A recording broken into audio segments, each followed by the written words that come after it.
Congresista Scheffer. Gracias, Presidenta. Gracias, congresista Castro.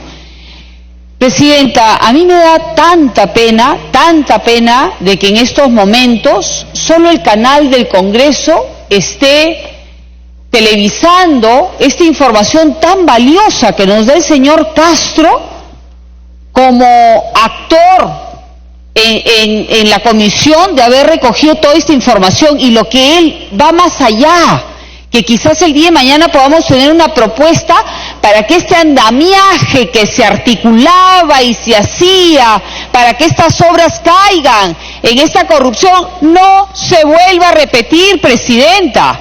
Hemos tenido al congresista Dipas hablándonos en quechua, y aquí dos congresistas han ratificado esa importancia de que todos los quechahablantes puedan escuchar esta situación del Lavajato, pero no hay nadie en la prensa. Acaba de llegar una cámara.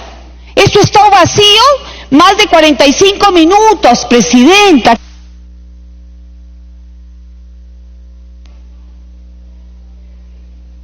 La siguiente interrupción. Gracias, Presidenta. ¿Qué nos está pasando? Nuestro país necesita conocer la información, estos actos indebidos que se armaban para favorecer a las personas, el mal sistema que tenemos en nuestro país para que la corrupción nos gane la batalla. ¿Qué tenemos que hacer como Congreso de la República para que esto cambie? Cambiar la ley de contrataciones, para que nuestra patria nunca más sea el botín. Una pena de que no se haya escuchado en quechua lo que ha hablado mi compañero Joaquín Dipas, y que todos los quechohablantes puedan escuchar el daño que nos ha hecho Lavajato a nuestro país durante años, Presidente. Es una lástima que nuestros medios de comunicación, yo estoy dolida, del Congreso de la República, no estén televisando y llevando al rincón más lejano de mi patria esta información tan valiosa. Gracias, Presidente. Congresista Castro. Señora Presidenta, no se preocupe, porque nosotros vamos a ir plaza por plaza. Es el compromiso que tenemos con el Perú. Donde nos encontremos tenemos que decirle la verdad. Y todos los mentirosos que han venido trabajando acá y de una manera oscura por beneficiarse personalmente, familiarmente o grupalmente, y hacernos creer infinidad de mentiras. Por eso que a mí no les tengo ningún temor a hablar ni a decirle lo que dice Álvarez Roris. Vamos a cualquier lugar a debatir, en el lugar que ellos escojan, en la universidad que ellos quieran. No tenemos ningún problema, señores. En ese sentido, señora Presidenta, tenemos que decirle, nosotros no aborrecemos a los empresarios, y por eso decíamos, no tenía nada por qué agachar la cabeza el señor Dani Montero, si no fueron porque expresamente se contrataba con esas empresas grandes para tenerlos a ellos, agarrar un 5 o 10% y después repartirlo entre las constructoras locales o nacionales. ¿Y por qué les digo? ¿Por qué no tenían nada? Porque nosotros, lo que se ha hecho de carreteras, de túneles, de trenes, etcétera, hemos sido los primeros en América Latina. Los primeros túneles aquí se hicieron por los pre-incas inclusive. El primer tren se construyó acá, en esta zona más difícil. Sin embargo, teníamos que ir a Odebrecht, que ellos se han llevado la tecnología de aquí. Con la tecnología, con la ingeniería que nosotros manejamos, tenemos para hacerlo mejor, sino que no somos capaces de defender a nuestros propios coterráneos. Y estamos mirando siempre las recetas extranjeras, extranjerizantes, que no le hacen pues a nuestro país inclusive. Y eso es parte de nuestro rescate nacional también.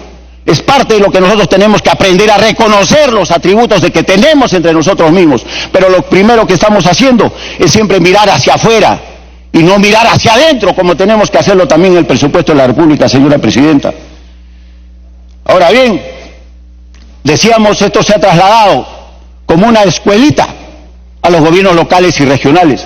La cantidad de canon minero que se ha perdido en todos los lugares de la República, bajo los mismos principios, bajo los mismos esquemas, y vuelvo a repetir, se está repitiendo en las obras por impuestos, porque le han dado la potestad a que la empresa minera, en vez de que ellos entreguen los impuestos, que todo el mundo lo sabe, a fin de año, ¿qué es lo que hacen? Ellos convocan a las empresas, y ellos arman sus empresas alrededor de ellos mismos, nadie las controla, ni la propia Contraloría puede entrar, Y entonces, ¿para qué estamos en el Congreso si no somos capaces de legislar de una manera adecuada? Porque ese es el tema de fondo. Porque aquí algunos quieren ir, ¿por qué no hacemos historia de la corrupción en el Perú? Vayamos 30, 40, 50, 100 o 200 o de repente hasta Pizarro, o más allá de Pizarro. Señores, es cierto, es bueno pues de repente un grupo que sí que hacer la historia de la corrupción, pero también tiene que haber un grupo sólido para que la corrupción no se repita permanentemente y de manera recurrente en nuestro país. Y por eso tenemos que mirar el hoy también, porque no tenemos que dejar pasar nunca más esta situación, sino las futuras generaciones. Por eso vuelvo a repetir, este es el gran paso que nos toca dar en el centenario. Y ese centenario, señores, tiene que graficar un futuro absoluto y diametralmente diferente de lo que ha venido sucediendo en nuestro país. Y por eso es que decíamos, el problema es grave para nosotros, porque tenemos que vernos cuáles son los efectos del abajato. Los efectos del abajato, más de 23.000, de repente van a llegar con arbitrajes y todo, porque todo este andamiaje construido significará pues 30.000, se va a seguir pagando hacia adelante. Además van a venir una serie de arbitrajes y también en el escenario internacional hay reclamos del propio Odebrecht y de las empresas. Va a seguir aumentando esta cantidad, que de repente vamos a llegar a un presupuesto nacional de la República. Por eso es que no podemos pagar la deuda social, no tenemos pues los medicamentos en los hospitales, etcétera. El gran drama nacional que se construye. Pero lo que es más grave aún, es los efectos políticos que ha tenido, los efectos económicos, los efectos sociales que ha tenido el caso Lavajato. ¿Cuáles son los efectos políticos? La desacreditación de la clase política nacional, entre comillas la clase política nacional, que cuando nosotros lo vemos desde provincias, creemos pues que es una clase pues que sabe lo que dice, que sabe lo que piensa, que tiene argumentos, que tiene solidez de ideas, etcétera. Pero vemos pues todavía de las grandes universidades del Perú, prefiero pues donde he estudiado, universidad chiquita, responsable, seria, honesta, transparente, señores. Pero acá nos damos pues los grandilocuentes, los que como estuvimos en esa universidad de cliché, simplemente no íbamos. Lo primero que tiene que formarse las universidades y que sea la primera receta que formen estudiantes honestos. Para concluir, los efectos sociales. Ustedes creen, aquí entre nosotros han formado pues un grupo de 1.500 personas que todos los días lo bombardean acá y lo bombardean de repente a Mulder ahí afuera, ¿no es cierto? Pero de lo que se trata acá, señor, señores, es de que los efectos sociales es que nadie cree en nadie. Vayamos a cualquier pueblo, vayamos aquí al Cono Norte si creen. No creen en nadie, mis queridos amigos. para finalizar. Y los efectos económicos es indudable que imagínense por qué está abarrotado el Poder Judicial. Por la cantidad pues de juicios que tienen los gobernadores regionales, los alcaldes provinciales, distritales y el gobierno nacional, que también lo va a tener infinidad de veces hacia adelante. Porque lamentablemente lo que se ha hecho es triste, es tan triste que cada día tenemos que gastar más en Ministerio Público, más en Poder Judicial, más entramparnos como hoy en este caso, y simplemente pues los réditos económicos, la rentabilidad, ¿qué rentabilidad económica le podemos? Para terminar. Y la rentabilidad social también está muy ausente de cada una de estas cosas, señora presidenta. Pero vuelvo para finalizar, simplemente, señores, no tenemos ningún temor a nadie, ningún periodista. Yo no hago investigaciones con recetas periodísticas totalmente pues sesgadas, manipuladas, que no tienen ningún contenido. Todos los que investigan tienen que irse, lo que dice, a las fuentes primarias de investigación. Con mucho respeto al periodismo, se lo decimos de una manera clara, objetiva, señora presidenta. Respetamos el periodismo, pero es opinión, y nosotros no podemos investigar sobre opiniones. Yo tampoco hago caso a las opiniones que hacen malévolas hasta cierto punto. Lo que nos interesa es ir a las fuentes primarias de investigación para construir un país diferente. Tenemos que ir a las fuentes.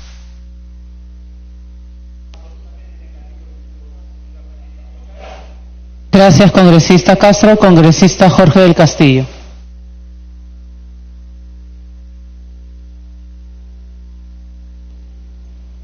Señora presidenta, muchas gracias por la intervención y permítame en primer lugar hacer una precisión de un tema que puede tener en un momento mucha relación con lo que estamos hablando acá.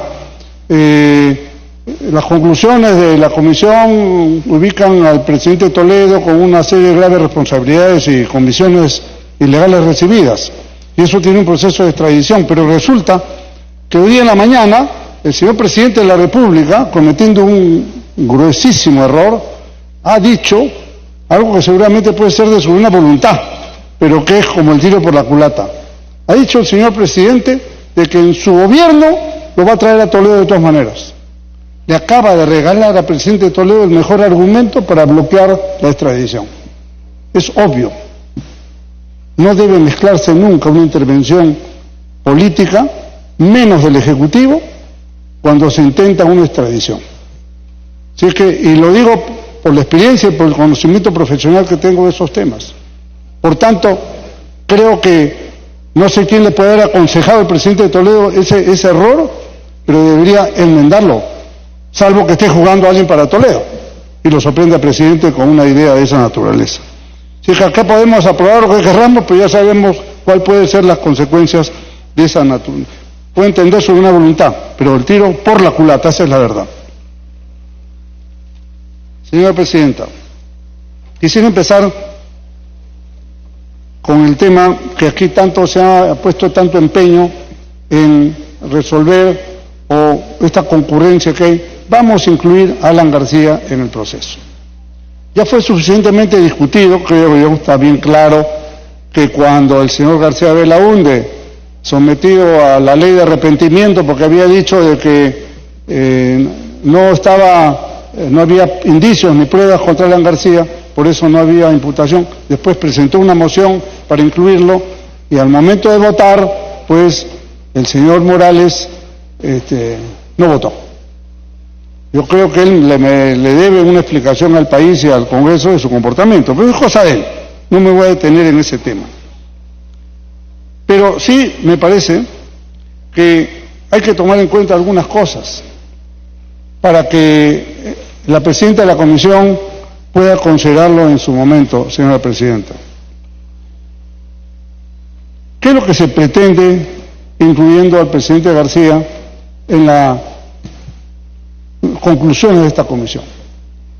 Sin duda, tener los elementos presuntos e indicios, etcétera, y pasarlo a la Fiscalía.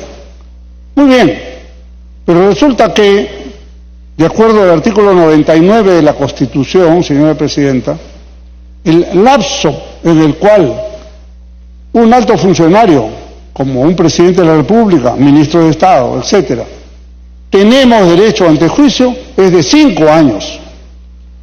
Y el periodo en el cual tenía este beneficio de antejuicio Alan García ya venció el 27 de julio del año 2011.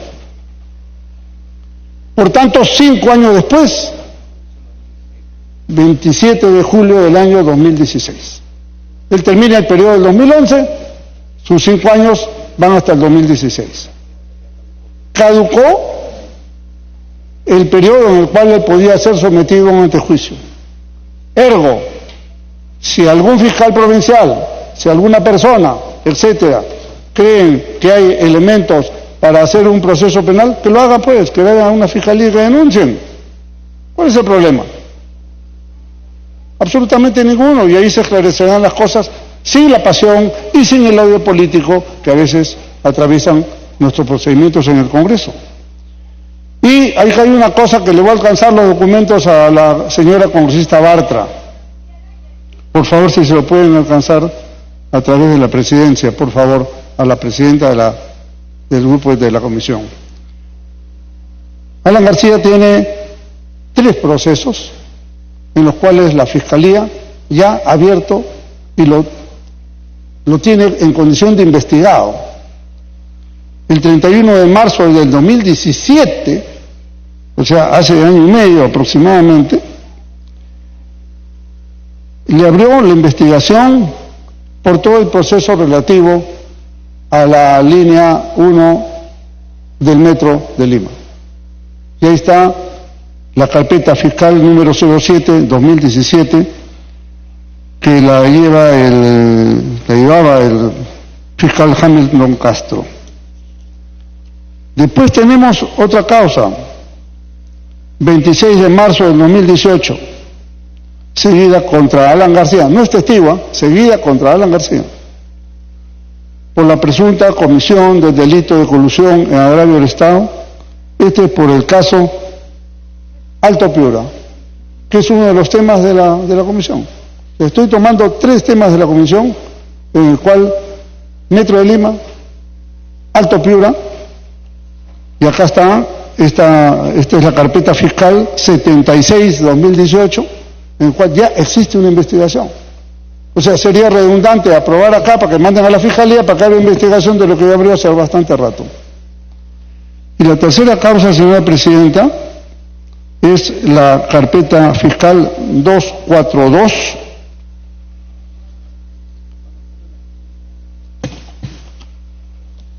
perdón, la carpeta fiscal 51, en la cual se abre por el caso del presunto aporte de Odebrecht a través, según se dice en información de Luis Alba Castro.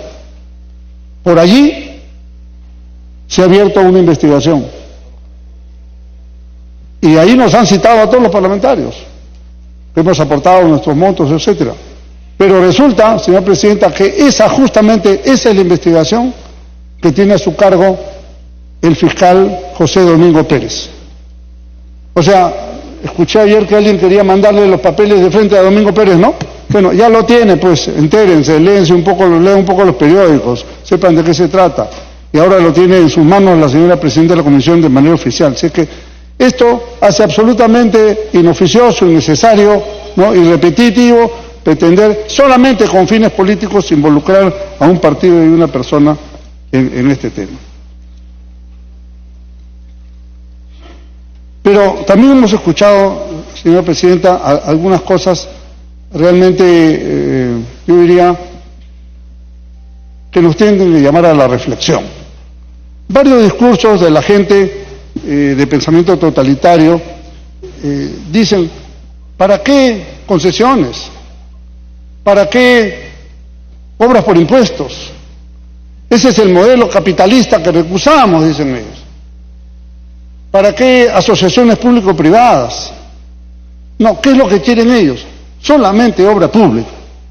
Quieren que el Estado haga todo, desde los estudios, la obra, la consultoría, todo. O sea, fuera la actividad privada de este tema. Eso es lo que, así piensan los rojos, pues, ¿qué vamos a hacer? Es eso, con mucho gusto. ¿Cómo no? Con mucho gusto, señor Tucto. Congresista Tucto. No me amilando con ese rojo, ¿no? Pero bueno, hay colegas que sí, yo no. Presidenta, en la ley de presupuestos, colega del Castillo, perdón, en la ley de contratación del Estado puede haber en un proyecto una ampliación como máximo del 10%. Si una obra cuesta 1 millón, puede ampliarse el presupuesto como adicional de una obra hasta un 10%. Si supera los 15%, tiene que autorizar la Contraloría General de la República para que pueda ejecutarse ese monto y la institución puede asignarle. ¿Por qué hay una adicional de obra o una ampliación? Por problemas en el expediente, el estudio de inversión.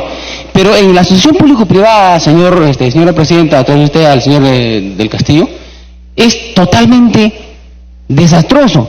En el caso de Chagua, por ejemplo, presidente, un proyecto que ha empezado costando 600 millones de soles, ha terminado costando el doble, porque no hay un control respectivo. O sea, no estamos en contra de la obra pública o de la inversión privada. Lo que estamos en contra es, si me da un minuto más, presidente, por favor. Lo que estamos en contra es que esta forma de ejecutar los proyectos de las asociaciones público-privadas han conllevado a que se den sucesivas adendas sin control, porque la norma de cómo se dirigen las APPs no tiene control, no hay maneras, no hay no hay límite para poder tener el costo. Y es así, todos los proyectos que ha hecho Odebrecht, si ustedes pueden verificar que han empezado con un monto inicial, han terminado con montos que supera el 100 al 200%. Entonces, obviamente que algo está mal. Y las APPs, pues, obviamente que está mal porque no garantizan una garantía de, digamos, de transparencia, de buena ejecución del gasto, y el gasto es de pésima calidad. Gracias. Congresista del Castillo. Ok. Bueno, es un tema de ideología. O sea, lo que nos está diciendo el señor Tucto es que hagamos toda obra pública porque los otros sistemas no sirven. Otros sistemas se roban, etcétera, etcétera. Solamente obra pública. Yo le sugeriría o hubiera esperado que le diga eso al presidente Vizcarra en el último viaje que lo acompañó a Huánuco, en el avión presidencial, ¿no? Y le hubiera dicho, señor presidente, ya que quede en Huánuco, ¿no? Justamente usted corte esa APP, esa concesión y hagamos de otra manera. Pero ese es el doble mensaje, pues, ¿no? Yo estoy aquí en la foto, pero critico, ¿no es cierto? Me hubiera encantado que esos elementos técnicos lo hubiera dicho en su discurso, pero en su discurso el señor congresista Tucto habló de los presos del frontón. Ese fue su tema de fondo, que no sé qué tiene que ver con esto, pero así fue su discurso. Me pide una segunda interrupción el camarada Castro. Congresista Castro. Gracias, señor congresista del Castillo. Lo que es necesario precisar, no he estado hablando que se niegue las APP ni las horas por impuestos. El problema es que el diseño tiene que corregirse en algunos aspectos. Por ejemplo, en el caso de las horas por impuestos, la propia empresa es la que diseña, arma toda una arquitectura también, contrata a los propios y no interviene la Contraloría. O sea, hay cosas que es necesario mejorar. De igual forma, en las alianzas público-privadas no es posible que el Estado esté brindando 60, 80% cuando ellos, nosotros necesitamos inversión pública, muchísima inversión, que venga capitales extranjeros, que venga del Castillo con sus 100 millones de fuera y que los invierta, bienvenido sea, pero no que el Estado le dé esos 100 millones y le está regalando una empresa. Muchas gracias, señor del Castillo. Bueno, pero está errado, señor Castro, interviene la Contraloría. Las obras tienen una supervisora a nombre del Estado. Es que esas cosas existen. Y aparte, inclusive el organismo regulador tiene todo el derecho de poder estar encima de la obra. Así que tenemos por lo menos 3 ojos mirando un proceso de esa naturaleza. Pero yo lo que iba, más allá de los casos específicos, era al tema ideológico, ¿no? A la doctrina que existe detrás de la posición que diga, no, nada de las concesiones, nada de contrataciones, nada de obras privadas, todo obra pública, como si la obra pública fuera pues impecable, impoluta, en la que nadie va a ocurrírsele robar nada. ¿Por qué? Porque como solamente el límite es 10%, entonces ya de eso no te pases para no llegar a la Contraloría. Entonces, no, señora Presidenta, en obra pública, en obra privada, en asociaciones público-privadas, en obra por impuestos, en concesiones, cuando hay ladrones, hay ladrones. Así de simple. Cuando hay gente corrupta, hay gente corrupta. Y puede usar cualquier sistema.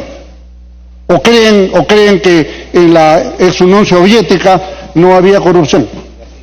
¿O creen que en la China comunista no había corrupción? Y son cosas que siguen hasta ahora.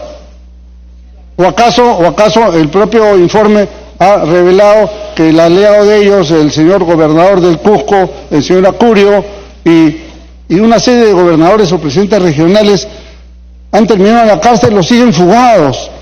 Como Viñas de Tumbes, que era casi un senderista, ex senderista, terminó, yo no sé por error de quién, colectivo de la población de Tumbes, lo eligieron su presidente regional. Entonces, aquí estamos en una cuestión ideológica que nos separa grandemente. Porque nosotros sí creemos en una posición en la que, por ejemplo, Aye La Torre siempre decía lo siguiente: bienvenido el capital extranjero, lo importante es las condiciones. Tiempo adicional. Fui cortado, repito, porque fui cortado en medio de la frase. Ayer La Torre decía, bienvenido el capital extranjero, lo importante es las condiciones en que viene. Y esas condiciones es la que el Estado le tiene que poner. Condiciones laborales, condiciones tributarias, condiciones de los términos de inversión, de cronogramas de inversión y reinversión, etcétera, etcétera. Esas son las condiciones en que se viene. Esa es la forma soberana de negociar contratos. Pero cuando un país se encuentra con contratos prehechos, tampoco no es que tú dices vamos a romperlo y todo. ¿Acaso, señora Presidenta, el gobierno del señor Humala, que se proclamaba nacionalista, pudo deshacer un solo de los convenios o contratos que encontró en el Estado, ninguno, porque tenía que respetar el Estado de Derecho, tenía que respetar la estabilidad jurídica, y lo comprendió, menos mal, porque si no hubiera sido un desastre muy grave ese asunto. Entonces, estos debates en el Congreso, que a veces la prensa, claro, si yo le dijera a Zambacanuta a mis amigos de la izquierda marxista, estarían todos grabándome. Pero como estamos hablando de temas ideológicos, no le importa a nadie, ¿no es cierto? No están. Entonces están los parantes vacíos sin cámara de ninguno. Porque así es el Congreso, a veces, y así es la política. Entonces, solamente estamos en la anécdota, cuando podríamos estar discutiendo cosas de fondo realmente.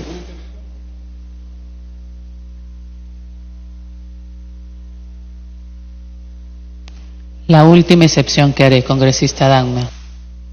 Partes filosóficas que está ideológicas el congresista, pero yo quisiera que concreta el tema. Aquí tengo una información que es pública, que dice: se ha comprobado por el equipo de la Fiscalía a cargo de Hamilton Castro las transferencias efectuadas por Odebrecht como parte de los sobornos pagados a funcionarios del gobierno aprista por los tramos 1 y 2 del Metro de Lima. Las coimas ascienden a 8 millones de dólares. El ex viceministro de Comunicaciones recibió de Odebrecht 6,25 millones de dólares. Un primo del viceministro Jorge Cuba, llamado Víctor Muñoz Cuba, abrió la cuenta el 19/02/2010 con 6,25 millones de dólares. El informe recibido por la Unidad de Cooperación Internacional de la Fiscalía de la Nación señala que la cuenta de Hispamar registra diversas operaciones.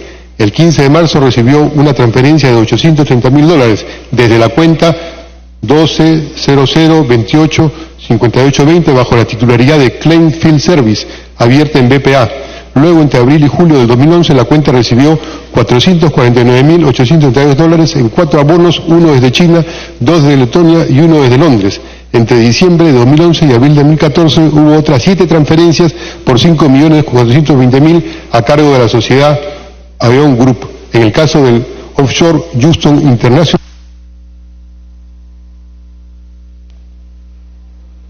Concluya, por favor. está vinculada al funcionario del MTC Edwin Luyo. Y así sigue toda la información. Sería bueno, ya que se habla justamente de una operación durante el gobierno aprista y con funcionarios apristas que siguen vigentes, y de una cuenta que sigue vigente, que nos informe un poco más el congresista Jorge del Castillo.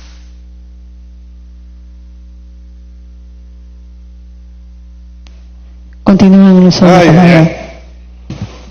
Son incorregibles estos muchachos.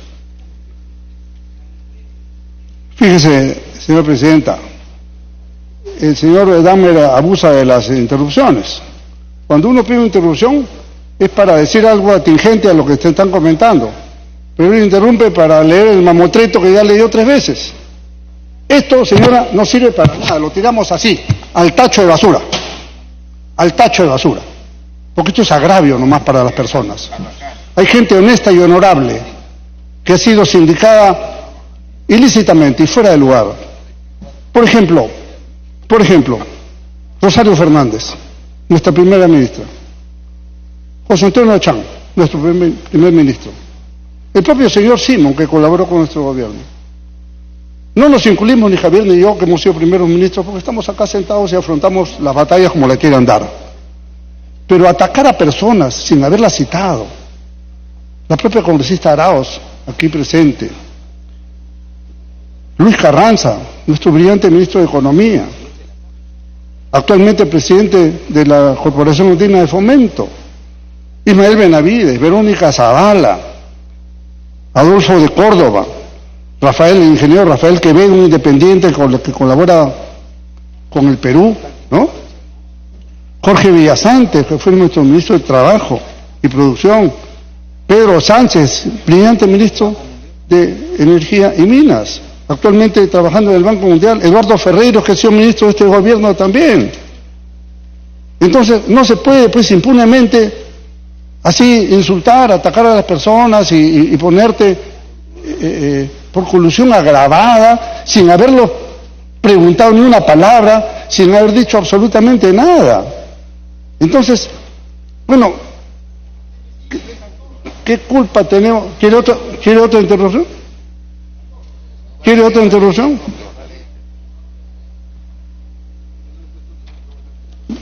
Pues ya sí, pues ya está en el tacho de basura. Busque usted el papel en el tacho de basura. No, ya no hay más interrupciones porque ya está abusando de las interrupciones, ¿no? Ya. Sí. Bueno, solamente el odio puede hacer hablar.